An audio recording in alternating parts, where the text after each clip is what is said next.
Shit's G. Shit's G, shit's double mint. Fuck the chat, I really snap. What? Keep your head up, cause your time is coming. I remember pockets empty just to match my stomach. That penny I kept saving actually turned to something. I don't talk, it don't make sense, cause that don't add to nothing. Ain't do shit in other classes, but in math was stunting. I can't kick it with you niggas, cause I'm bad at punting. I play the back and just be me, you niggas bad at fronting. I told bro, let's bust these peas, we call it bladder hunting. I'm just trying to elevate, me and gang, hella cake. Pito cut inside these blunts, she said she trying to levitate. Take a sec, meditate, I done had some better dates. I done had some better days, get the money several ways. Alright, boom. Alright, so, thank you guys for tuning in to another episode of Don Talk Podcast. Yeah, it's been a journey, but you know, we're back. We keep coming back. That's all we got to do, you know? So today I'm here with one of my favorite people in the world, a super kind soul, you know, just been like genuine, I think, from the moment we've met, really. So, you know, glad to call her a friend. So I'm here today with Nail. Hey. How are you doing, Nail? I'm doing great. How are you, AK? I'm doing good. I feel like honestly, I'm just battling the heat because I'm really not a fan of the heat, like, at all. That's like, crazy. I can't. I don't know. Listen, I've been basking in my glory. I'm like, this weather is my weather. Like, the humidity has been kind of killing me, but I'm like, I need this. Yeah. Like, I've been missing this kind of weather. And where have you been? Oh, man. Yeah, nah, I'm like, I've been in my house the past 2 days. I'm like, if I don't have to go outside, I'm going to keep my AC blasting. And, like, it sucks because, like, I have, like, the AC going and my brother has his going, too. And, like, sometimes the power, like, it'll just shut off for a little bit. So I, like, gotta go reset it. But I'm like, it's worth it. I need it. One side a little bit more. You know what I'm the saying? other. I'm like, I need this to happen. Like, we need these ACs going. Nah, I feel you. No, I mean, I am not even gonna lie. Like, me as somebody who enjoys the heat, the humidity, it's been fucking kicking my ass, especially going to sleep. And I have my AC on at night. And I'm like, holy shit, it's hot. Mm-hmm. Yeah. I get it. Oh, man. Okay. So, Nail. We met, it's probably been about a year, maybe? No, AK. It's been, if you don't mind, I call you AK. I don't know what other people call you. It's been, I want to say, maybe like 2 or 3 years now. Holy shit. It's been, because I remember we spent last summer together. Yeah. That's already been a year. Oh, my God. I think even the year before that, we were involved in each other's lives. Yeah. Not as close it's deep. Yeah. Damn. I feel like it hasn't been as close as we are now, but it's been that long. Yeah. Oh, my gosh. Wow. I'm out of touch. Oh, my God. It might not even seem like that long, but I'm like, nah, like, it's been about 2 years. Damn. Yeah, I'm over here. I really thought it was just like a year, because I'm like, I remember, you know, last summer, we did hang out, but I didn't even think, like, the fall before that was like, no, wow. I think that's when we finally started becoming, like, really close. Like, I knew you because of our mutual friend. Well, he's your cousin, James, my best friend. Love him. And I feel like ever since then, like, we've always been a part of each other's lives, but not as close as how I feel like we are now. Like, you're my dog. It's definitely reciprocated. Like, it's mutual. But yeah, no, man. Okay. So, a little bit about you. Like, what else? Like, what are you kind of into? Man, that's a heavy loaded question. So I've been into a lot of things in this life, man. It's so funny because I was in my class earlier this morning and we were talking about, like, who we've become ever since, like, our adolescence up into, like, adulthood, right? And, like, I remember a few years ago I wanted to be a lawyer, and then now I'm standing in front of you today as, like, somebody who's like in her master's program to be like an LMHC, working in the mental health field, which is a lot. That's not my ultimate goal. I want to become a sexologist. I want to work in that field. I'm a part-time DJ, so like I DJ for fun. That's my hobby. And then aside from that, I'm just like a family person, friend-oriented, like friends are my family type thing. So I feel like I've just basked in a lot of like my life as of now as a person who's very career-oriented and family-oriented at the same time. So a little bit about me. Right now, I actually just got promoted. Hey. Yes, I just got promoted as a manager in my not in my department, but in the same job, which I'm happy about. And I'm still doing DJing, but I'm picking it up as more of like a private events type of thing because I'm trying to be more mindful and cognizant of like what I can actually handle. And a full-time student. Just got 2 more semesters left, and then I'm finally officially done. I can't wait, man. That's good. That's good. Yes. So, in LMHC, like what? Did I say that right? Yeah, you did. Okay. Yeah. So what is a LMHC? Just for, like some people. Sure. So an LMHC stands for a licensed mental health counselor. You have to get your master's degree. I decided to go for a program that kind of prepares you for a licensure. So because I want to be in the sex field and have my own private practice, I'm like, you know what? Me having a license to practice in a clinic will kind of like gear me towards that. So I work with clients anywhere from childhood to late adulthood, and I provide counseling to them like any other therapist does. And I'm doing my internship as of now, but soon enough I'll be done and I'll be able to like work towards my hours to having like my own licensure and having eventually my own practice. I still need to kind of keep on going with school because if I want to be a sexologist like I ultimately want to do, I have to get a certificate in that too. So that's kind of like what a LMHC entails, just kind of going for your master's, preparing to provide that mental health counseling for people. Okay. So a sexologist, like what is, like, what it if you're in that field, like what does that look like? Man, that entails a lot, AK. It entails a lot. So for the general aspect of things, I consider a sexologist anybody who studies anybody that studies the theories behind sex. So more so where I kind of want to gear towards it is like a sex therapist, somebody who provides sex therapy to people that have like fetishes or kinks, or people that are like traumatized within like their adolescence or childhood because they've experienced like childhood sexual trauma. Anybody that's unfortunately been sexually assaulted and doesn't know how to work through the feelings or like the experience of that and might have like symptoms of PTSD or anything of that sort. Like that's kind of what I want to do, just because like, as a female, you're more susceptible or at risk of like things like that. So I want to work in that field, help the youth, educate the youth in like prevention of STDs, like teenage pregnancy, like so many things. And I want to write my own book, which I've told you about that before. That's kind of like more so what a sexologist entails. And eventually I would love to have my own podcast. I have an idol. Her name is Sham Booty. If anybody has ever heard Lovers and Friends podcast, shout out to Sham Booty. She's a sexologist and like her topics are so rich. And like you learn so much. And I'm like, man, I hope to be just as intelligent one day, to be able to provide that education for many people, because I feel like especially in like the Hispanic or Latino culture, like it's so taboo to talk about those things. So I just kind of want to provide that education and like be that kind of person that can talk about things that people usually don't talk about nowadays. It's like, make sure that you don't talk about it too loud. Okay, I like that. I definitely, because I know I just learned what a sexologist was, like, or even that field, what it comes with, because I do feel like, that's a field that I don't think a lot of people really know about. But, the fact that you said Sham Booty.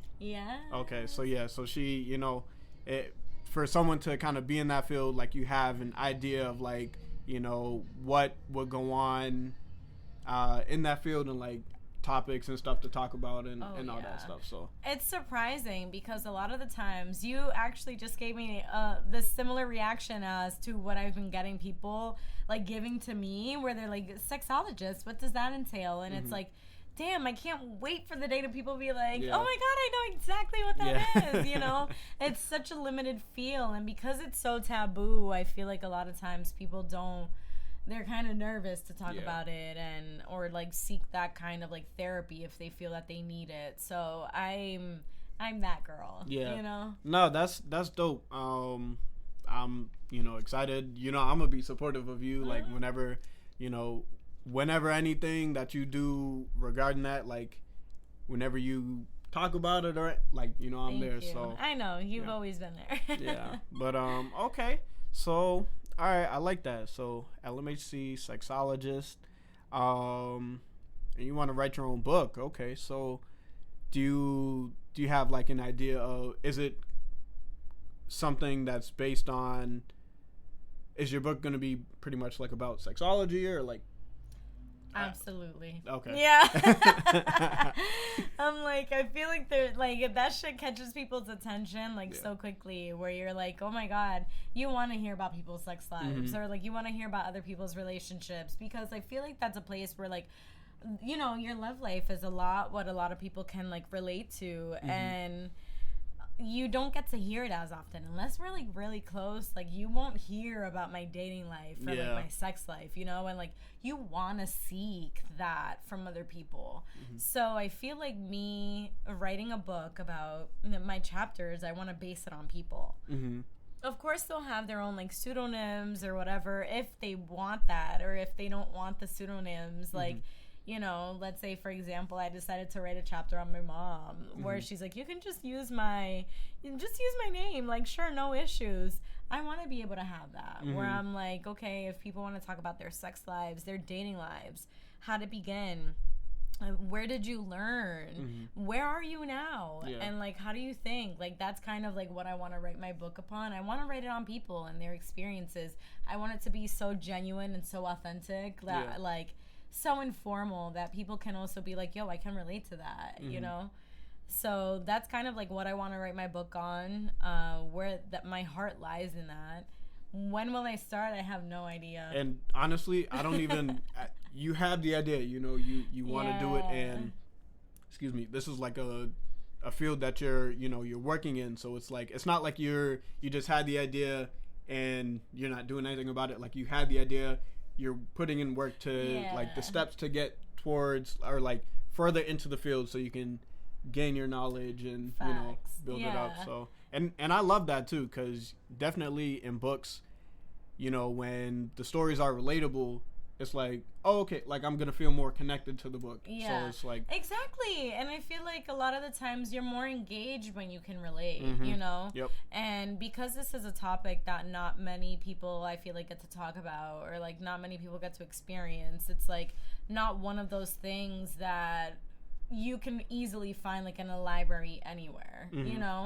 It's more so people's genuine stories and like your life, or like even though it's a little vulnerable, but at least you can connect with that vulnerability, where I feel like that's kind of like what books wish that they can do or that they can provide, so I kind of want to bring that out in people, and I want them to feel like, oh, like I can relate to something, even though I can't talk about this with anybody or everybody, at least I have something that I can relate to at the end of the day.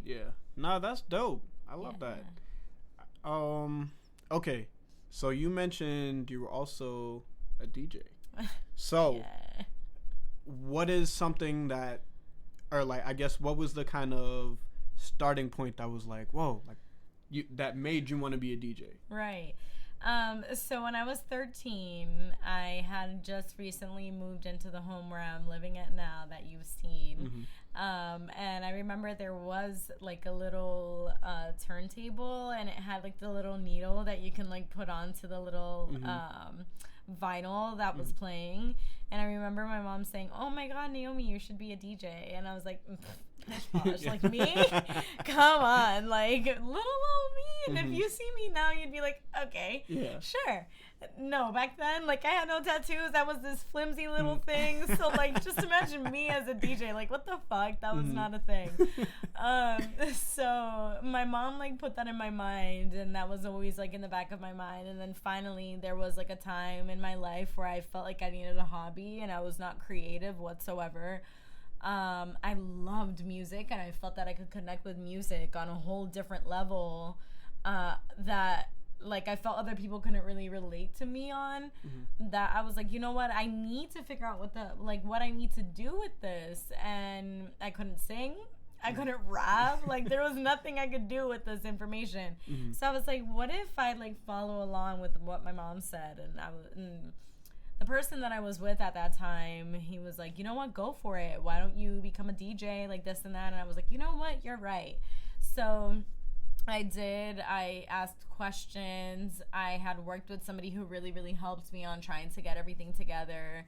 Kind of gave me like the basic things that I needed to know, and I practiced a lot on my own, and I had individual practices where I really focused on trying to master like keeping the tempo and making sure that I would like mix the songs together like neatly, whether that was like fixing the BPMs, whether that was fixing like the tempo of the song, which is the BPMs, I'm sorry.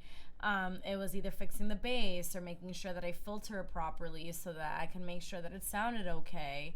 There's so much that goes into it that even then I still feel like I'm not prepared or like not as experienced as I wish I could have been or could be, but it got my foot in the door into that kind of world. And yeah, now I don't even consider myself a DJ. I just kind of put that name there because people were like, well, no, like you go out in the clubs and like you're doing mixes and like you can actually mix songs together. And I'm like, I mean, I guess, you know, but even then, like, I don't feel like I deserve that because there's so many people that put their heart out into it and so much time into it and so much energy that they consider themselves as a DJ, and that's like their full-time living, whereas I don't feel like I can relate to that. But because of the way that society is, if I don't consider myself a DJ, especially being a female, then you know, you're not a DJ, and like what happens within your work kind of goes dismissed. So that's I'm a DJ, I guess, right? But I mix songs together, and I have a lot of fun with it. That's my little side gig, I guess. Yeah, it's my hobby. It's definitely she's a great DJ, by the way. Like I need that to be known. Like I try. DJ Nail. Like yes. But no, it's definitely, you know, cool that you had that experience, like your mom telling you, you know, to be a DJ, and you didn't think anything of it, and then, you know, years later it kind of came full circle. You were like, oh snap, like, you know, it's not so bad. So, yeah, I love that for you, and I think that, you know,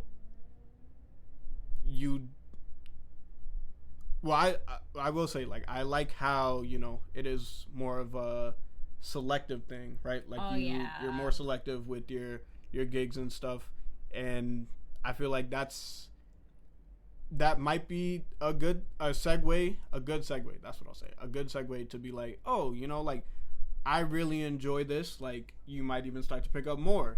But I like that you're choosing like what events you do and stuff like that. I do. So. I have to. And you know what it is? Like, I feel like I'm in a part of my life where a lot of the times, like, I have people reaching out to me, and I'm so grateful for the people that reach out, and they're like, yo, Neo, like, do you want to do this gig? Like, Neo, I'm open or available this day. Are you available? Where, like, I'm like, I do want to do it. It's not that I don't, but I have to prioritize other things in life that sometimes, like, the DJing thing kind of gets in the way, and I don't look at it as, like, a money situation. So, to me, like, denying a gig, it takes a toll on me because it's like, you know, I don't care about the money that I'm losing, but that's also my name on the line. And it's also like, why not do it for fun and get paid at the same time?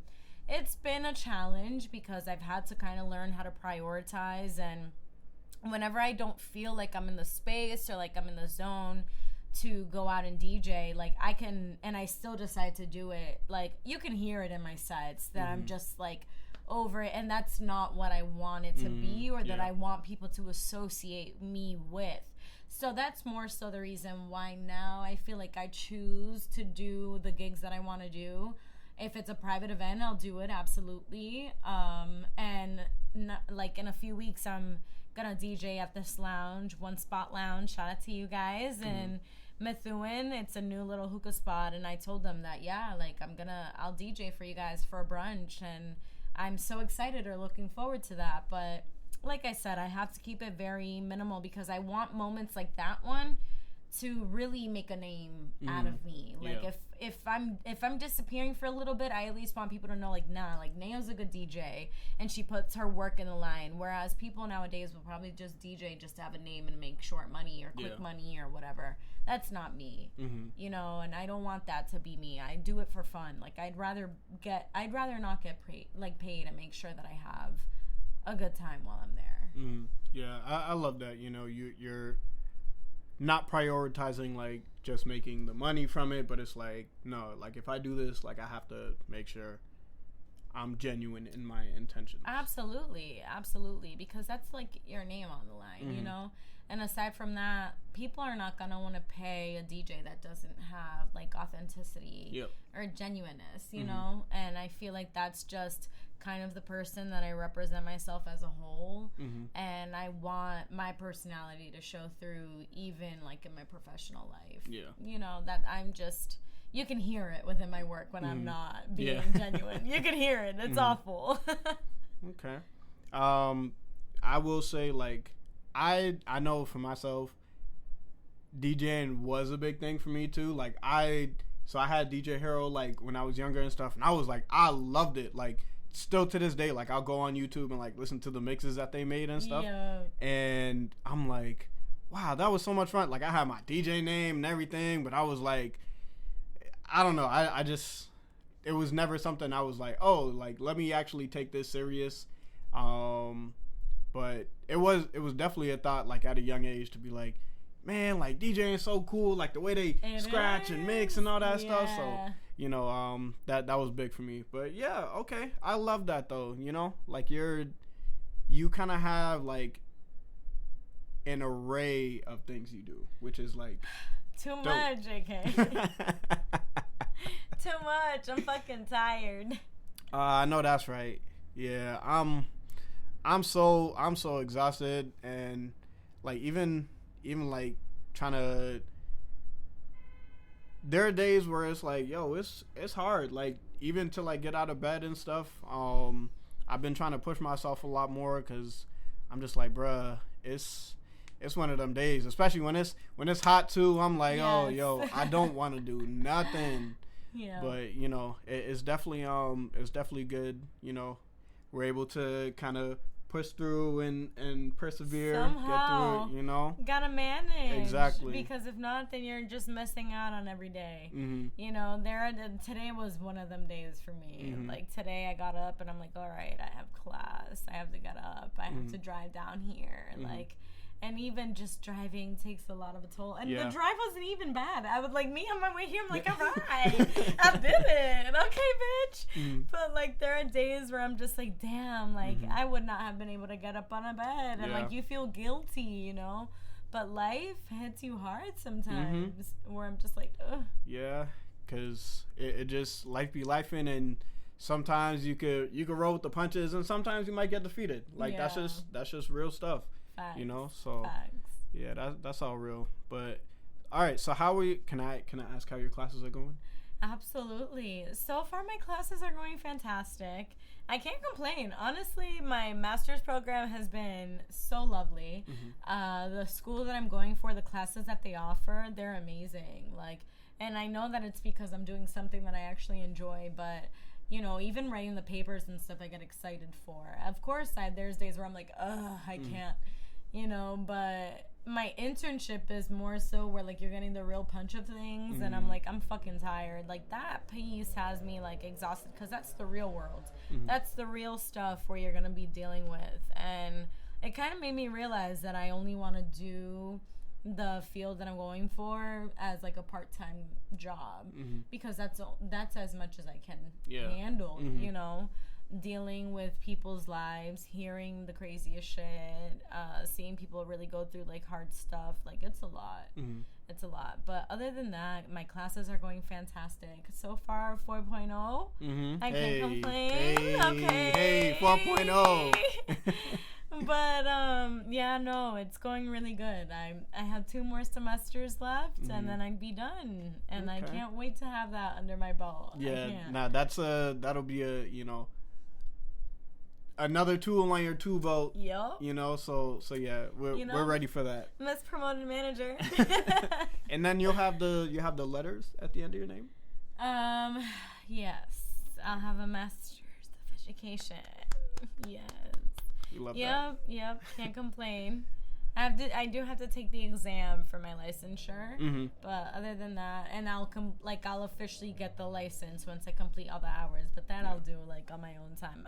There's no stress or worry on that one. Yeah. Nope. Whether that's 2 years or 5 years from now, I'll get that shit done. Yeah. So, is it your current job? Is that the mental health work, or that's your internship? No, my internship, and so my job is completely separate. I do work for the schools, and then my internship is specifically like at a different agency doing that direct line of work. So 2 completely different things, which is why I feel like I'm kind of tugging myself at the end of the day, and I'm like beat. Because not only am I dealing, it's like you're working 2 jobs, but one of them you don't get paid for, you know?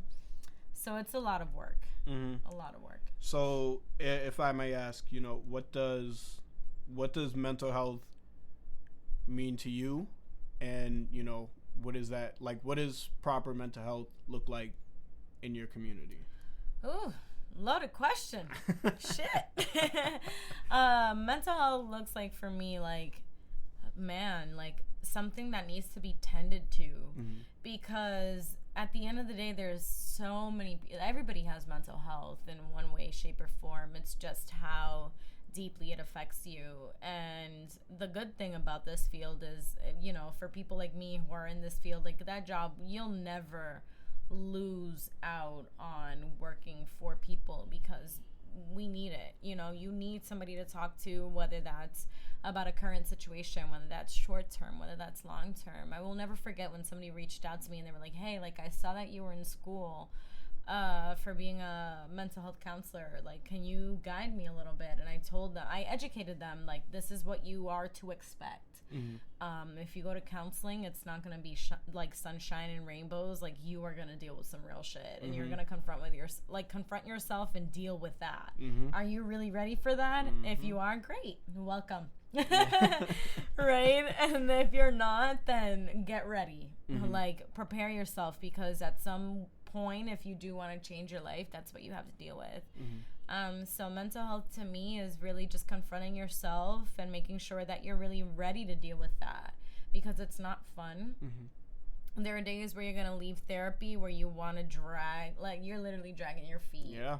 You're dragging your feet and you're like, God damn, what the fuck did I get myself into? Or like, why did I do that? Or like, how come that happened to me? And then you just learn the biggest lesson, you know? But aside from that, I can't even remember what the second question was that you asked me. What is mental health, or I guess what does proper mental health look like for me in your community? In my community. Yeah.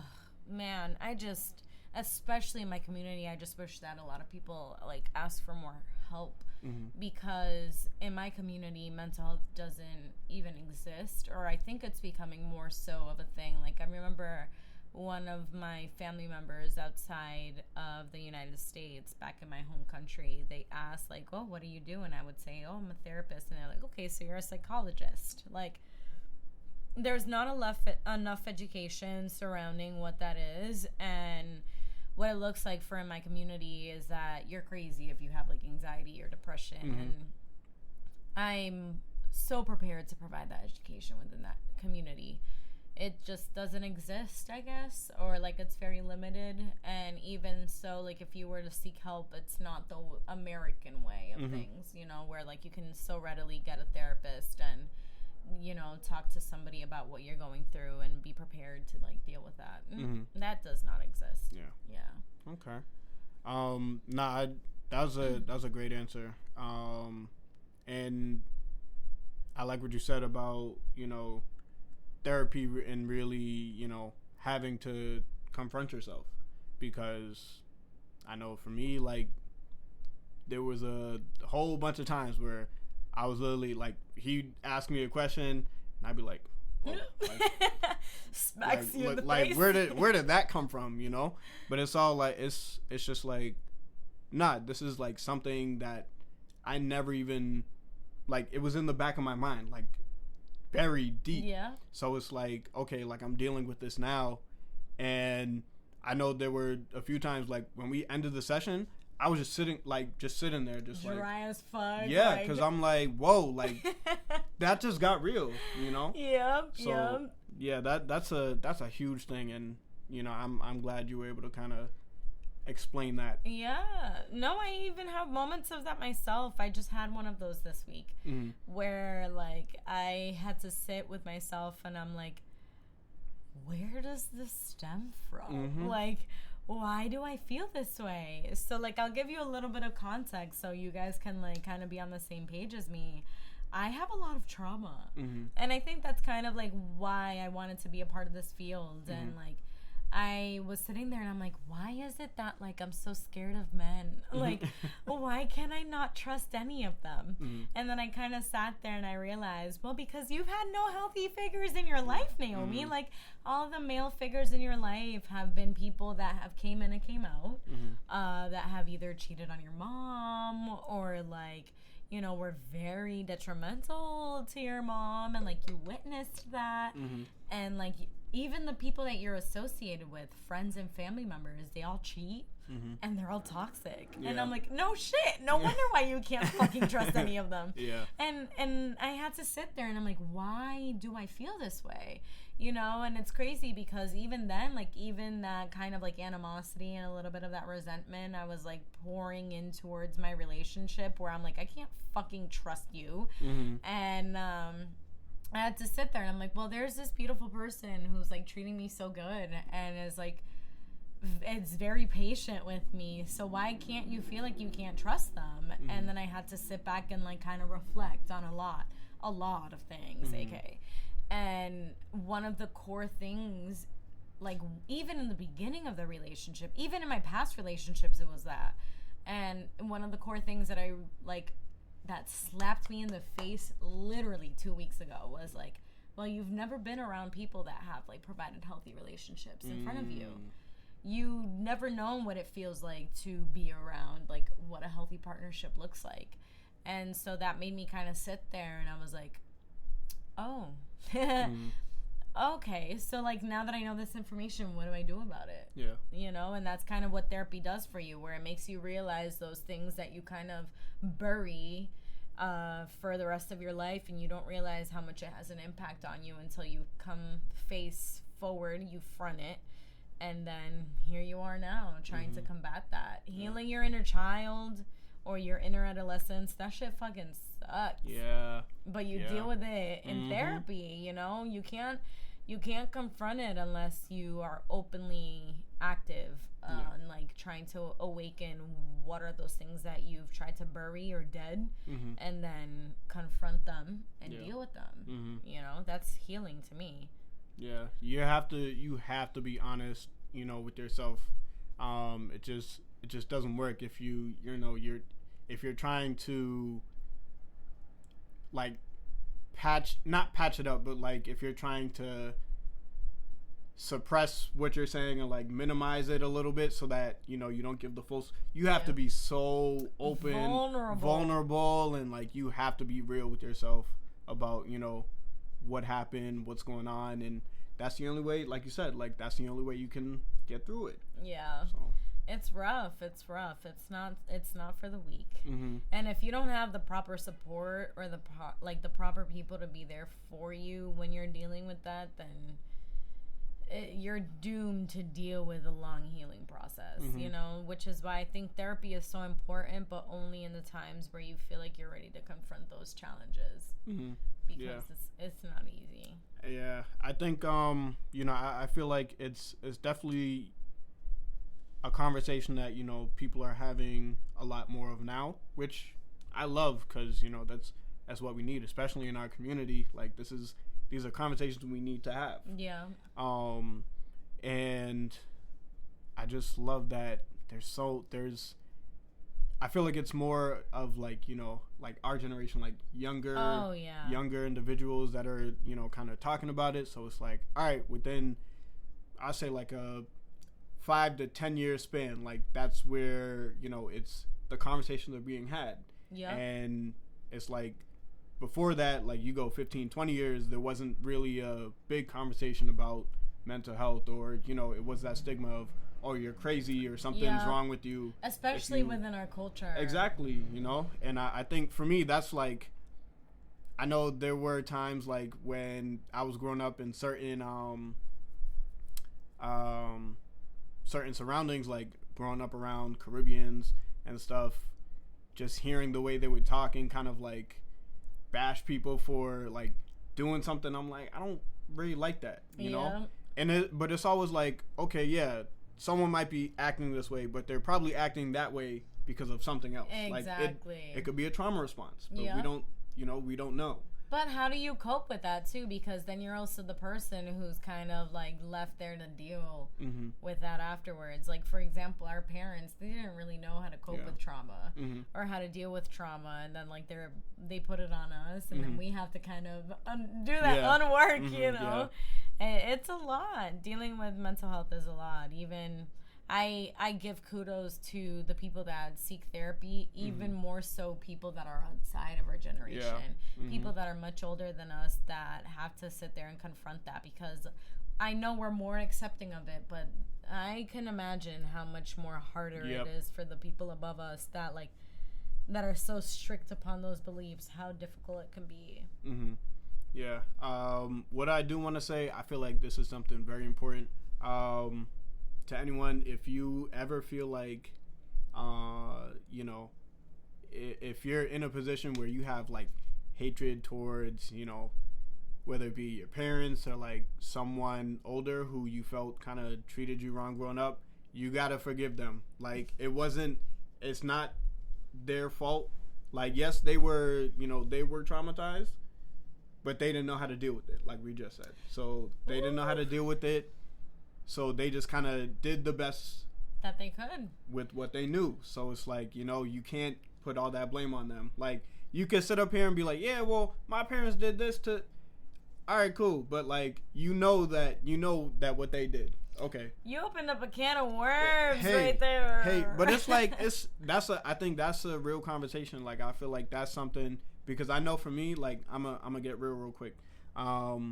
Like, growing up, I wasn't a fan. I'm the middle child, so I was like, I always felt like I was left out or anything like that. And then, you know, I did blame my mom a lot for that, but I was like, or even like how she would talk to us and, you know, discipline us.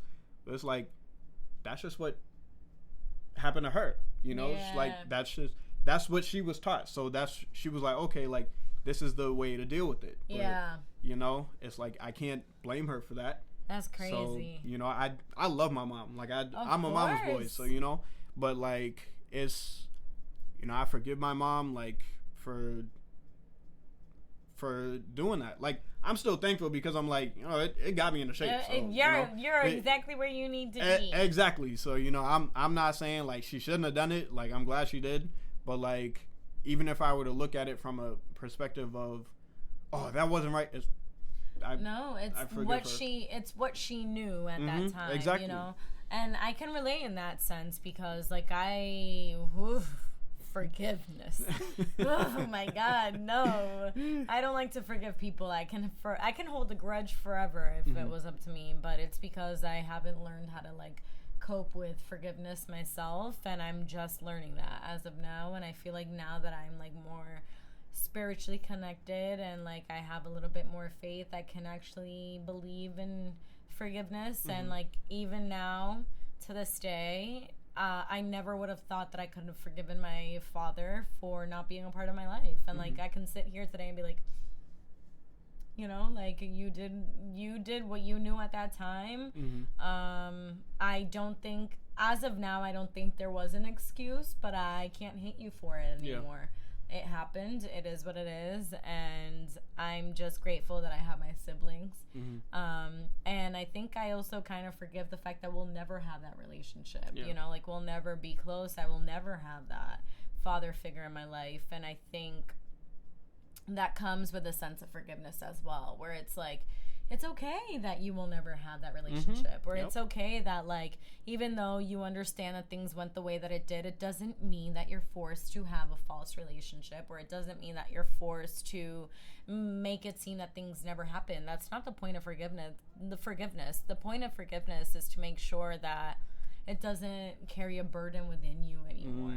And that you are capable and able to accept people for what they knew best at that moment, and then that it just, again, doesn't prevent you from living in your present, you know. And I can relate in that aspect. It's hard, and you definitely, I feel like if you have a hard time like me that struggles with forgiveness, you need therapy for that. You need it. And that was one of those things that I had to kind of confront on my own, and now I'm living with that, where I'm like, okay, I can forgive you. I don't like you. I don't have to like you. Right. You know, I'm not a big fan of you, and like I'm okay with us not having, like, because I think that was the part of forgiveness that made me kind of like not want to forgive, where I'm like, shit, this means that we're gonna have a relationship now. And it's like, no. Forgiveness doesn't have anything to do with that. It's just more so you forgiving the person for their wrongdoings and moving on. And whether that's you want to carry a relationship with that person, great. And if you don't, then that's totally fine. It's fine.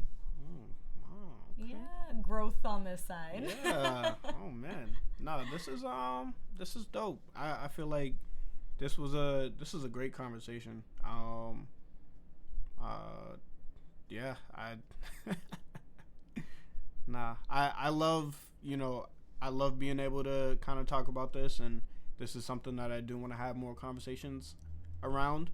And I do have, hint, I have some other episodes coming out, just myself, that I'm like talking more about mental health. Like I'm actually, and it's crazy because like I started talking about it, but I did start taking this course, and they've been like pushing me. Like, shout out to Success System Podcast, like Way Too Spicy, like my people over there, like they was really like pushing me. So I'm like, I'm taking the initiative to like do some research, like spread that knowledge. Yeah, one of the topics, like they were like, it's as simple as me, all I gotta do is like, like I can go on some websites, find the information, read a book, watch a video on YouTube, right? And that's gonna set me apart because a lot of people don't even do that.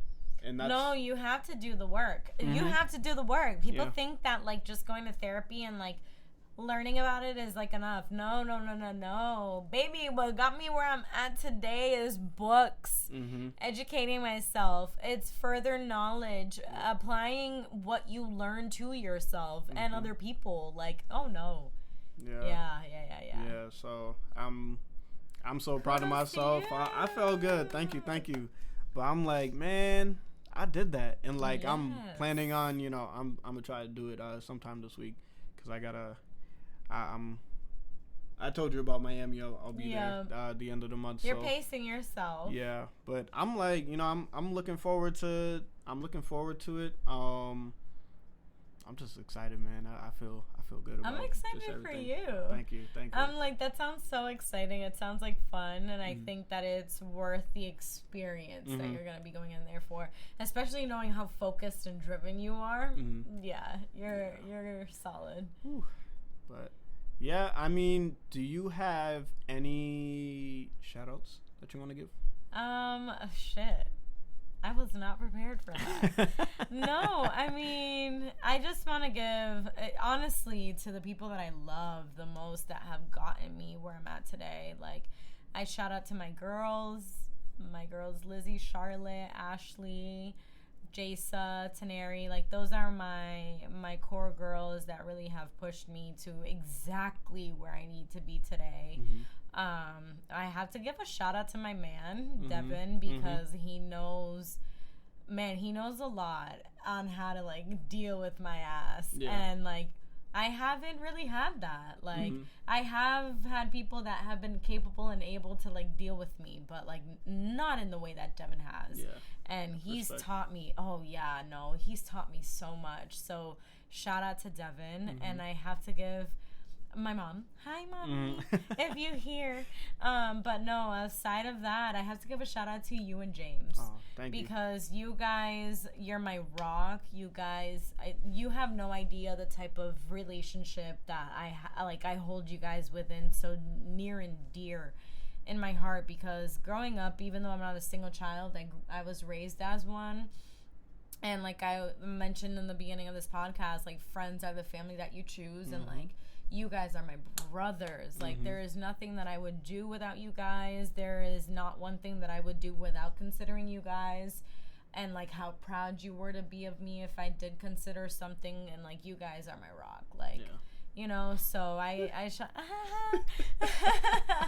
no, like, shout out to those that have really stuck through to me. And have been supportive. And then last but not least, the people that have been supportive of my DJ career, because even though it's or my hobby, not a career, I don't even consider myself that highly to even consider it a career. Like, I shout out to anybody that really shows support, that really listens to my SoundCloud mixes. I never thought that would be me. That goes and pulls up to my events, that just hit me up and they're like, yo bitch, like, you were so good. Like, that just animates me and that pushes me and excites me, and like, it only makes me want to keep doing what I do. So like, just shout out to the people that show like that authentic, genuine love towards me. Like, you guys have no idea how much it means to me. Yeah, so thank you for that opportunity for me to like shout out people. Of course. Yes. But yeah, I want to thank you, you know, for coming all the way down here, you know, after class. I'm like, oh, she I had to take some shots before coming here. I feel that. Nah, I know, you know, I'm going to speak for James. I know, you know, you mean a lot to both of us, and, you know, just how you are. And honestly, like, I'm going to wait till off camera, but, yeah, like that conversation we had at your dinner about that, that helped. That gave me that kick, and I was like, I don't know why, but I was like, oh yeah, like for some reason it registered, and I was like, damn, like I've been hearing it, but it was like, sometimes you need to hear from other people. Exactly. You know? Yeah. So you know, I'm gonna thank you for that, but yeah, I got you. I appreciate it. I love you. Yeah, guys. So again, this is a great conversation. You know, I definitely am excited to, you know, get this one out to the people, because this was dope. But yeah, thank you guys for tuning in, man. I'm just super grateful. Like, you know, you listen, if you don't listen, you support it, like you posted and all that stuff. Like, you know, I'm just grateful for everything. So yeah, man, like, you know, leave a comment, like, review, whatever you want to do. But yeah, thank you guys. Nowadays ain't feeling right if I ain't adding to the safe. I Luka Doncic set the pace. I like to move without a trace. Always moving militant. I can get some missiles sent. Got shit just like some pencil grips. Modified extended clips. Probably in some tennis shit. Moving weight like memberships. They come around to benefit. And when they don't, they end this shit. Niggas really fake as shit. But I'll be wrong to take a shit. Just found a bitch to vacate with. Can't fly me out no basic bitch. Where my bros get payments. Where we prosper because we take the risk. I'll be damned you take from this. From taking L's, we taking trips.